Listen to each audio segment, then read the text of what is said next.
mən həmişə nəsə müşkülüm olanda, bir hacətim olanda həmişə demişəm ki, bir dənə xanım Zəhra bəs eləyir. Başqa nə çətinliyim olub xanım Zəhradan.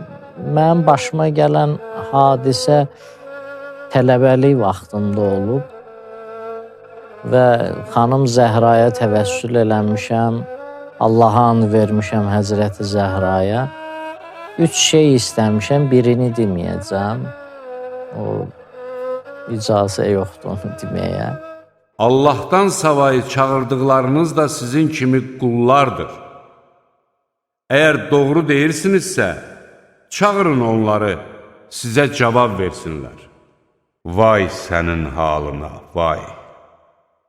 Yenə də vay sənin halına, vay!